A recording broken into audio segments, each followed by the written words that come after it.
Hello, and welcome to this episode of Skill Up Like a Superhero, the podcast that answers the questions that you may have about careers and certifications in technology and cybersecurity. I'm your host, Dwayne Netwick, also known as Captain Hyperscaler, certified and accredited trainer for multiple organizations with over 40 years of experience in different roles. Today, we're going to talk about just some general trends and aspects of careers in cybersecurity. And with me today as my guest is May Brooks. Welcome, May, and thank you very much for joining me today. Thank you for having me. Super All exciting. right, May. Yeah, thank you. Why don't you tell the listeners that don't know you or don't follow you on social media a little bit about yourself and what you do. You're very active in the cybersecurity community, so I'd let everybody know what you're involved in. Wow, what I'm involved in. I'll probably forget a few things because that's the advantages of being hyperactive. I do a lot of things, but then I don't necessarily remember I do them. So I've been in cybersecurity, specifically in cybersecurity, for over 20 years, focused only on that. Had the I don't know what to call it. I think the honor, the privilege, I don't know, to play around and explore different parts in cybersecurity. So I actually started as a penetration tester. At some point, went into the business world and tried to be a salesperson. I'm a terrible salesperson. Don't let me sell anything. But being a pre-sale engineer, that I actually liked. And then architect, some point pivoted to the GRC world as a consultant, continued to dabble around with the tech stuff because you can't take the tech out of the girl. But at some point moved to GRC, started doing CISO roles, did my CISSP, started teaching CISSP. So that was about 10 years ago. So I've been very much involved with IC2 ever since, both as an instructor and content creator. I'm one of the co-authors of the HCIP, which is the Healthcare Privacy Certification that we're now sunsetting, and unfortunately, and CISSP 2021 version. So I was honored to be part of the co-authors of that and volunteer in chapter. I was a chapter leader in Israel and chapter leader in the UAE. And currently I serve on the board of directors of IC2, which is a great honor, serving our amazing and very large community of over 600,000 members, associates, and candidates, which is, every time I hear that number, it's like, wow. Mm-hmm. So so that's basically what I've been doing. Podcasting, creating content, leading Helena, leading the content and product teams for CyberRange Solutions, which is an American company. What else have I been doing? Writing books, and I'm probably forgetting a few other things. Yeah, having three kids, being married. Oh wow! Yeah, busy. Yeah, same with me. Obviously, yeah, lots of things. You know, when us podcasters generally, as we were saying before we went on camera, generally don't sleep. It seems like at times we're involved in many different things. No, it's great to have you. I'm actually right now involved in my first content authoring experience with ISC2. I'm working on the CGRC refresh. Ooh, so nice. So that's been fun because I really enjoy that topic, and like you said, you get involved in GRC as well. So you know, you can't do anything with cybersecurity until you've handled risk, right? So those are some key aspects of things. Yeah, absolutely. where it all starts, especially now with secure development and all of those things. So yeah, great to have you, May. And like we were talking about off camera before we started, I like to kind of just give everybody out of these episodes something that they can really grab a hold of, and you know, a lot of the things that you do, and you know, your involvement in user groups and with the board of you know, within ISC2. What are some of the we've talked a lot, and I know ISC2 talks a lot about the skilling shortage within cybersecurity and really trying to build that up. And seeing you mentioned 600,000 members in ISC2. I think the latest numbers were we're at a shortage of still about 600,000, 700,000 skilled cybersecurity practitioners in the world, and ISC2 has their challenge of 1 million certified in cybersecurity with their CC program. What are some of the trends that you're seeing? Are you seeing that being, are you seeing an uptick in that? And what are some of the ways that you're seeing people migrating and moving toward cybersecurity? So that's a great question. First, the actual shortage that was identified in the 2023 ISC2 workforce study is almost 4 million people worldwide. In the US alone, we're talking about 480 something thousand. So it's almost 500,000 people that are needed right now in the US. Include Canada, we're over 500,000 people needed. Worldwide, it's absolutely crazy. So I think that one of the challenges that we see, and that's actually something that I've been talking a lot in my podcast and with guests and with friends, is what sort of talent we need. Because we need talent, we need people, we need good people.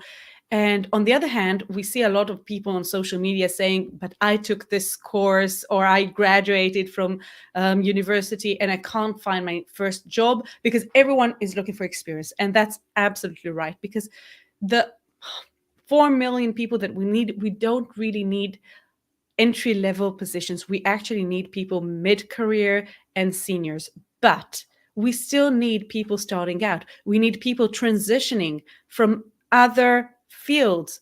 I think you're talking about skills in your podcast, and I think that every person comes with their own set of skills, with their own set of experience. I'm a firm believer in lifelong learning.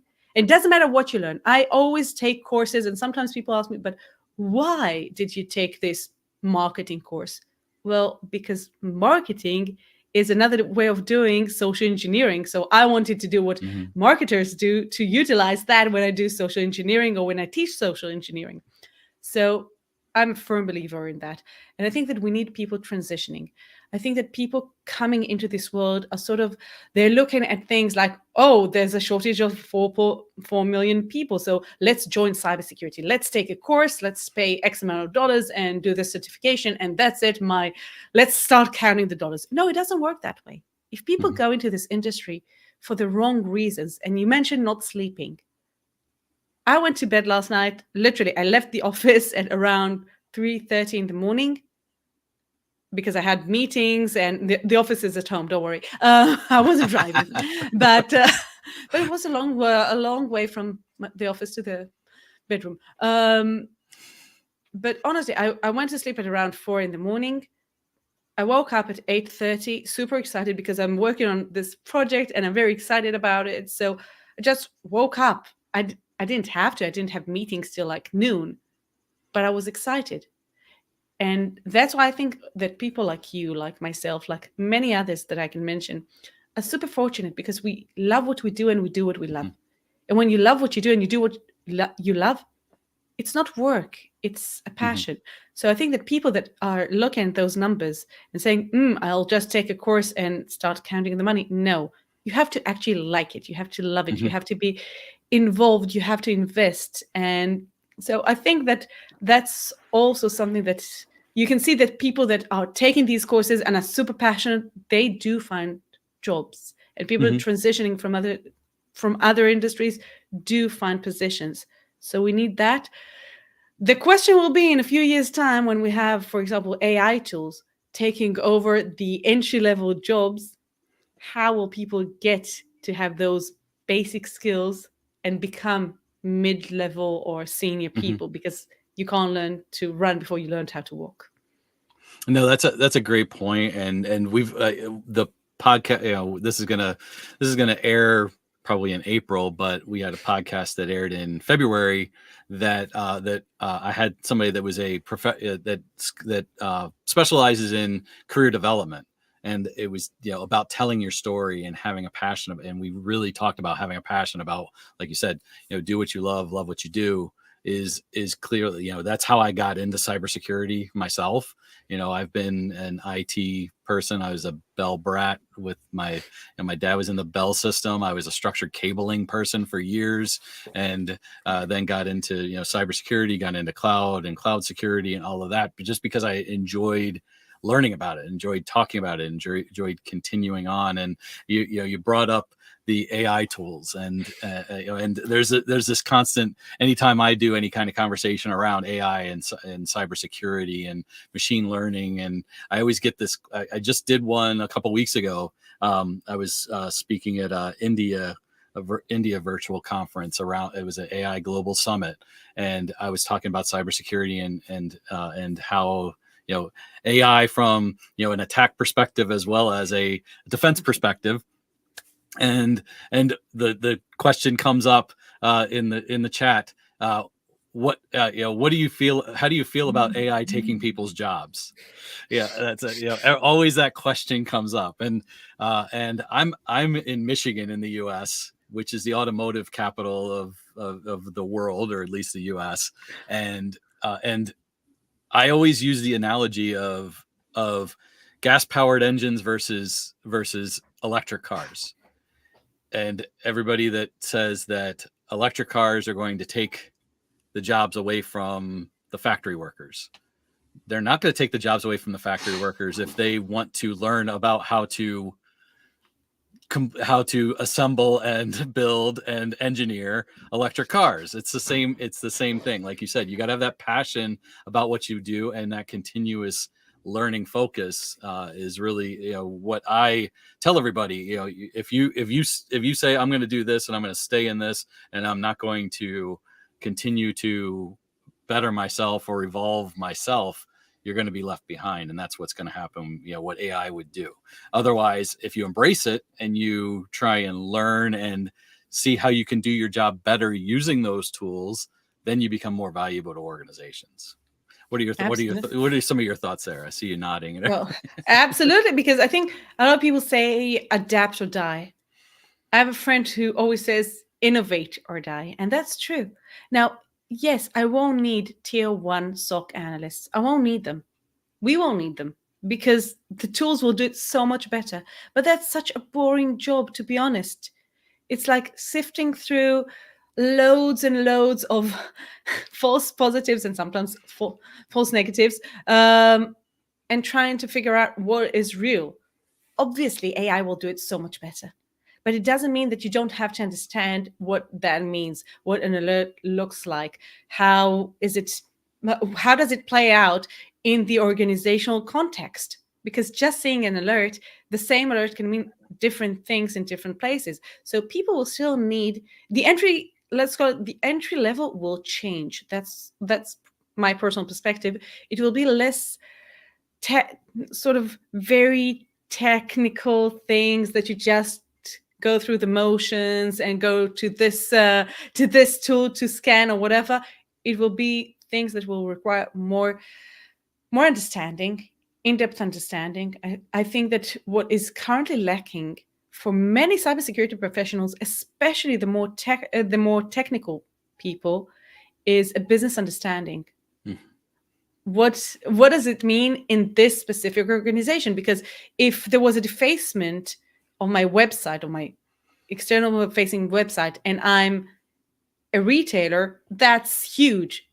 If there was a defacement of a website and I'm, I don't know, a cybersecurity blog, it might not look very good, but it's probably not going to impact my business. So it really depends. Context matters. And unfortunately, I speak to so many cybersecurity people, and not all of them, like I talk, sometimes even CISOs, I ask them, what does your organization do? They give me sort of the headline. Who are your competitors? I don't know. How do you make money? I don't know. That's a question for the CEO. Why are you asking me? Well, because you can't do risk management if you don't understand the risk. And the business risk it's not just about the technological risk. Yes, they can hack us, but will they want to? Mm-hmm. Who will attack us? So these are things that I'm glad you took it there, because I have so many conversations. I've had conversations when I've been talking about cloud security and moving to, and becoming becoming cloud native in terms of your organization, and a term that we throw around that I don't particularly like is the DevSecOps. And if you ever talk to a developer about DevSecOps, they don't like it either. And they're all like, well, I just need to deliver this application. That's my job. Deliver this application, deliver it, when, on target, and deliver it when the business needs it.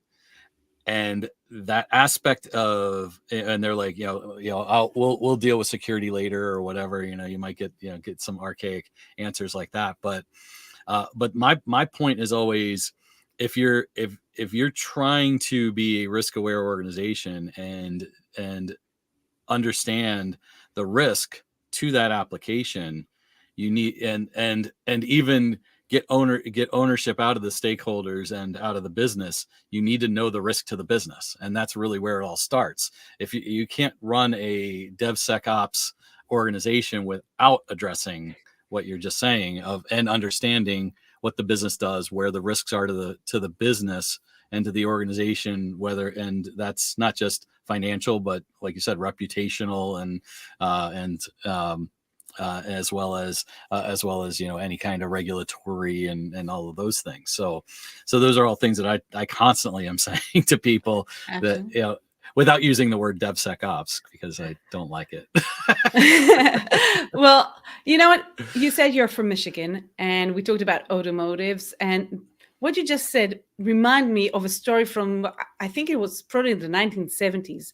Ford decided to develop this new, very affordable small car. It was called, if memory serves, the Ford Pinto, and it was a hit, Pinto. And it was fantastic, and it sold like whatever. It was fantastic.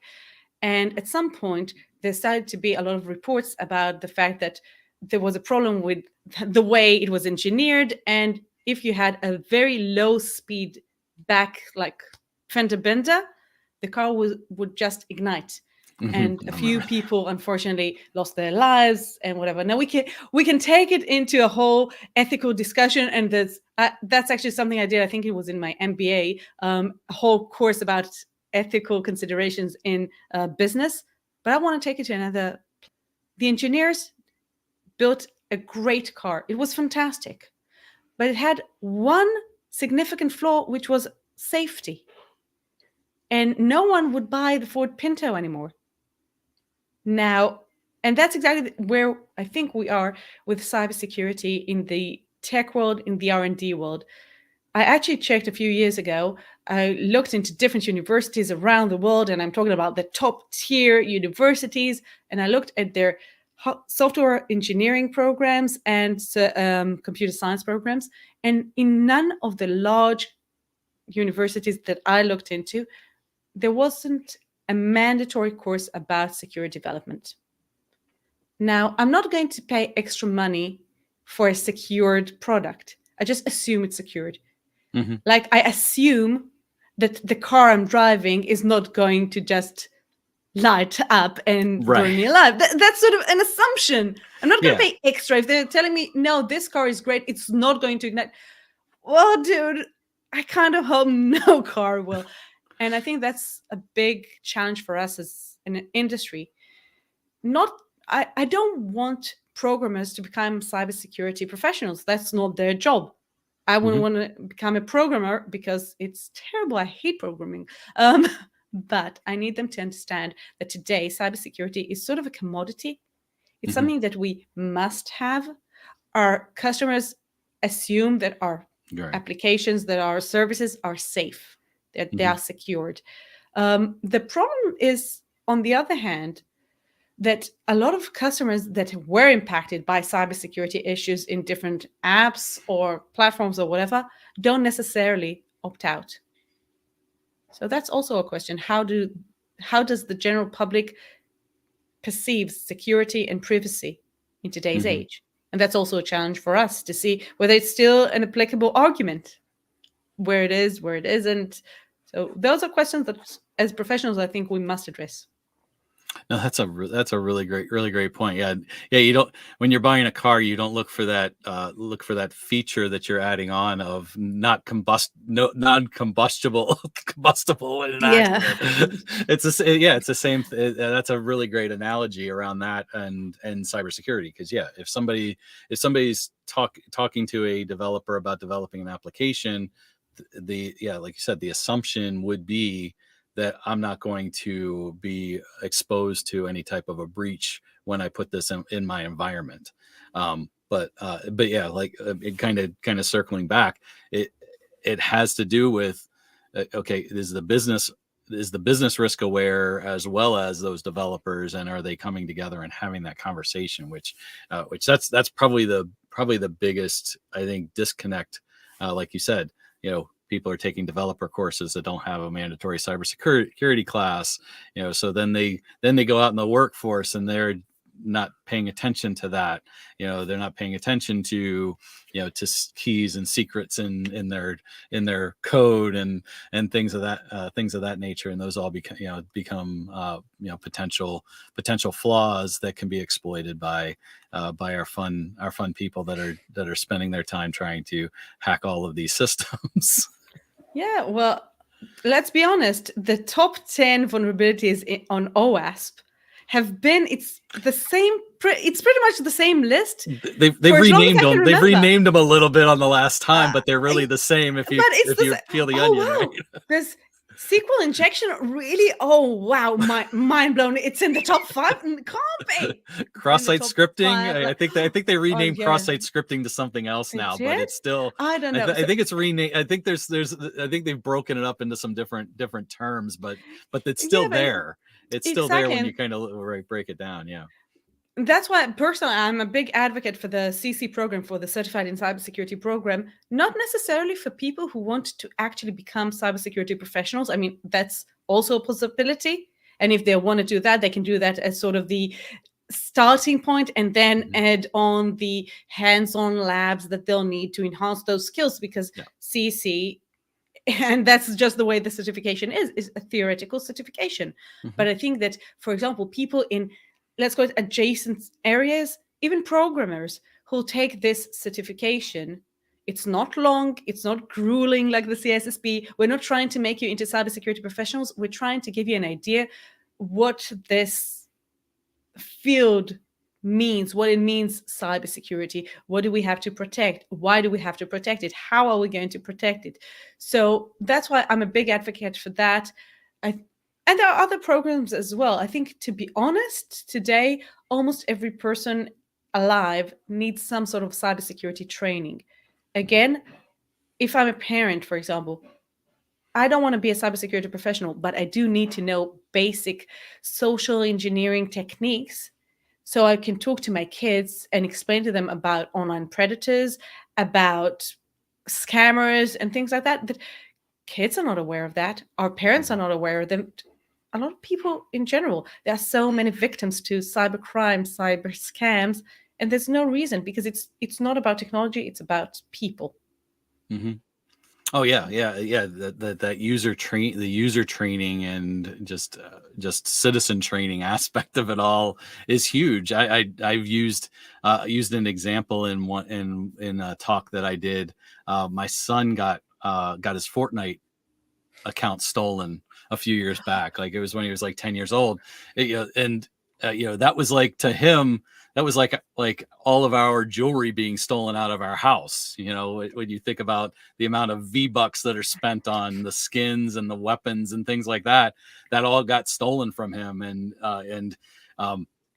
I saw it. I kind of saw it happening, because I was getting, as the admin on all of our email accounts, I was getting notifications during that day that the failover phone number and email address has been changed and things like that. And I went into those accounts, and I saw this email address and phone number that was from another area code, another country, and all of that, and changed that all back. But at the time, Epic Games didn't have MFA on their platform. Yeah. And so once they gained access to that, they were able to hack into Epic Games and completely change his account. And he was smart enough to find the name of the account that was his, that stole it, like on the Epic Games like leaderboard. He's like, that's my account right there. And we were able to get it back. We had to tell show Epic Games like a purchase of V-Bucks and all of that. But it, like you said, that's just like things as parents we need to let our kids know. And and I know in the US, like my kid's school district does, they have acceptable use policies and cybersecurity policies and things like that that the kids need to read and sign and things like that. But yeah, as parents, understanding that and understanding those attacks, me and you were in cybersecurity all day long, every day. But there's 98% of the people in the world that are not. Exactly. that might not understand technology and understand some of these things. So like you said, any kind of basic cyber awareness course is good for everybody. I love the CC exam and the CC course. I when it came out, I went and took it just to see what it was like. And thankfully I passed it the first try, CISSP. But yeah, I mean, I think you can still get the free online training, get a free voucher and everything as part of it. And I'll make sure I put that in the description to the podcast for anybody that wants to do it. But it's the same thing that I do. I do that with cybersecurity, just like I do, Azure fundamentals or AWS cloud practitioner for anybody getting into the cloud. Or even if you're above that and have been working in the cloud, you should really understand the foundational and the broad aspect of things, and then you can narrow it down. Especially if you're moving into that, you want to move in and you want to find, do I like this? Do I love it? Do I want to get into it? It gives you kind of that base level of, hey, what might I want to do out of that, out of this, out of cybersecurity? What do I think are the fun things that are going to give me energy to continue to go? Yeah, absolutely. Absolutely. Well, yeah, it's about finding your specific niche because it's such a wide thing. I think that if every person listening to us now that is working in cybersecurity or is working in technology and have some sort of cybersecurity awareness knowledge, go and share that with your kids. Go share that with your parents, with your neighbors. Not everyone has a cybersecurity geeky friend. Mm-hmm. And that actually led me a few years ago to do a TEDx about security awareness and to write a book and start a community. And a lot of people ask me, why do you waste your time on building and running a 20,000 people community? It does take up a lot of time because no one else will do it. Mm-hmm. And thankfully, it's not true. I have a lot of volunteers from the cybersecurity community that are running it. And to be honest, I'm almost never on Facebook anymore. Like once every few days, and then I write a few posts and put it on the calendar. It will release on its own. But there are so many professionals that can and should share their experience with their colleagues, their friends, their neighbors. And this way we can actually make the cyber world a better place.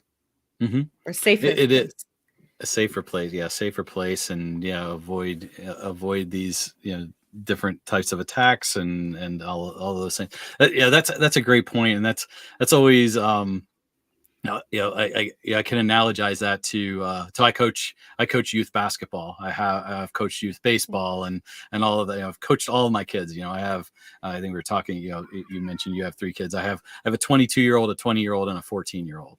And I've been coaching probably for 17 years for the most part, and it's always that aspect of and my wife is always like, why do you do that? Well, one it's being involved with my kids, but it's also nobody else is volunteering to do it, right? And it's the same thing about everything that we do in the community for cybersecurity or for for cloud or anything like that. It's building awareness, and it's just spreading that awareness among to everybody.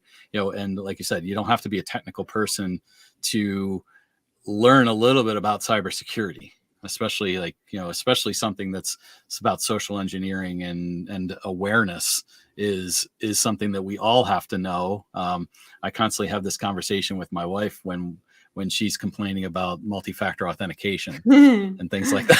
So. But when people understand why we're making them use multi-factor authentication, it makes life easier.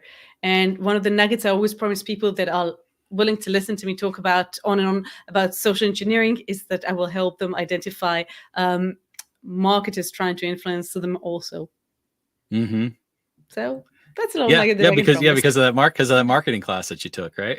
Yeah, because it's exactly the same. Come on, every time I go on Booking, and I love Booking, it's nothing against Booking, but every time I try and book a hotel room, I'm always in luck. It's always the last room. And if I change my search and I need 2 rooms, I'm the luckiest person in the world. Seriously, I should start like getting the lottery, because there's always exactly just 2 last rooms. You're the luckiest person in the world. That's scarcity. That's urgency. It's exactly the same as those emails that we get that you only have 24 hours to resolve the problem. Right. Why? Amazon wants me to continue be one of their probably top clients, I think, today. Yeah, of course. No, honestly, they're not going to block my account so quickly. So it's exactly the same thing. I get those all the time, but the problem that the social engineering people that are doing that on my Amazon account is they're using the wrong email address. They're not using an email address that I even have associated with my Amazon account, so I immediately know that it's false. Yeah, but some of them today, by the way, with AI, it's getting harder and harder to actually find whether or not it's a real email or not. So that's why understanding social engineering and understanding safe internet practices is so important, more than ever. No, absolutely. Well, I think we could probably talk for hours and hours on this, but I try to keep this within 30-minute time frame. So I'd definitely love to have you back to continue some conversations on another date if you're willing. Absolutely, it will be my pleasure. Thank you very much, May. And I'm going to bring this episode to a close. Please subscribe to stay up to date on all upcoming episodes. And until next time, always be learning and skill up like a superhero. Thanks, May. Thanks, everybody. Thank you.